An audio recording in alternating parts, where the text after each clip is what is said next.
బండి భగీరథ్ విషయంలో సిట్టు వేయడం అంటేనే కేసును నీరుగార్చడం. ఇలా సిట్ ఎందుకు? సీదా సీదా కంప్లైంట్ ఉంది కదా. అసలు కంప్లైంట్ వచ్చి 4 రోజులైనా ఇప్పటిదాకా ఎందుకు అరెస్ట్ చేయలేదు? డైరెక్ట్ గా ఇప్పుడు మా బీఆర్ఎస్ పార్టీ మా క్రిషాంకో లేకపోతే మా నల్లబాలో రీట్వీట్ చేస్తే రాత్రి 1 గంటగా చెతకపోయినావు కదా. 12 బజే రాత్రి ఇంటికి వచ్చి రీట్వీట్ చేస్తే వాళ్ళేమి రేప్ చేయలే, మర్డర్ చేయలే, డ్రగ్స్ తీసుకోలే. ట్విట్టర్లో వాళ్ళ అభిప్రాయాన్ని రీట్వీట్ చేసింది అంతే.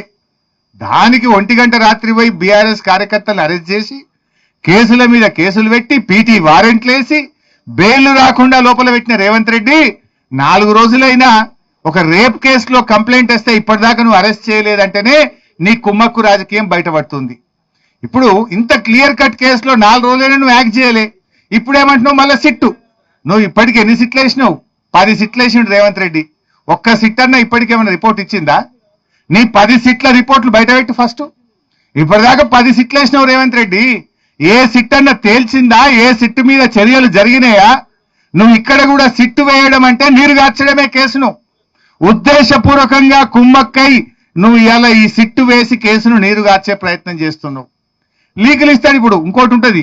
నా డౌట్ ఇవాళ ఏంటంటే పార్లమెంట్ ఎన్నికలు రాగానే అప్పుడు సిట్ వేసిండు కదా, ఏది టెలిఫోన్ ట్యాపింగ్ లీకులు వస్తాయి. ఇట్లా అయిందట అట్లా అయిందట సినిమా యాక్టర్లు అయిందని. మళ్ళా పార్లమెంట్ ఎలక్షన్ కాగానే తప్పు సినిమా యాక్టర్లు ఎవరిది ట్యాప్ కాలేదు అని మళ్ళీ ప్రభుత్వమే చెప్పింది. మళ్ళా మొన్న సర్పంచ్ ఎన్నికలు మున్సిపాలిటీ ఎన్నికలు రాగానే మళ్ళీ సిట్టు లీకులన్నీ వచ్చినాయి. అలేవో మొన్న ఎలక్షన్లు అయిపోయినాయి, బంద్ అయింది. ఇప్పుడు బండి సంజయ్ గారిని కాపాడడానికి ఇవాళ పొద్దుకో రేపో మళ్ళీ లీకులు ఇస్తారు. ఇట్లా అయిందట అట్లా అయిందట, ఇందులో A1 ఈయనట, A2 ఈయనట, ఆయన పేరు పెట్టిరట, ఈయన పేరు పెట్టిరట అని రేవంత్ రెడ్డి ఎప్పుడు అవసరం ఉంటే అప్పుడు వాడుకుంటాడు దీన్ని. Leak master. మళ్ళీ ఇవాళ రేపో లీకులు ఇస్తాడు. ఇక లీకులు ఇచ్చి చర్చ పక్కదారి పట్టాలి. అసలు విషయం ప్రజలు మాట్లాడుకోవద్దు. ఎలక్షన్లు రాగానే లీకులు యాదికొస్తాయి. రేవంత్ రెడ్డి ప్రభుత్వం డిఫెన్స్ లో పడంగానే లీకులు గుర్తొస్తాయి. లేదు ఏదన్నా ఒక అంశాన్ని దారి తప్పియాలి, విషయాన్ని చర్చ పక్కదారి పట్టాలనగానే లీకులు. సినిమాస్ ఏదో టీవీ సీరియల్ నడిపినట్టు 2.5 ఏళ్ళ ఏం తెలిసింది ఉన్నది అంటే ఇదంతా కూడా డ్రామా కంపెనీ.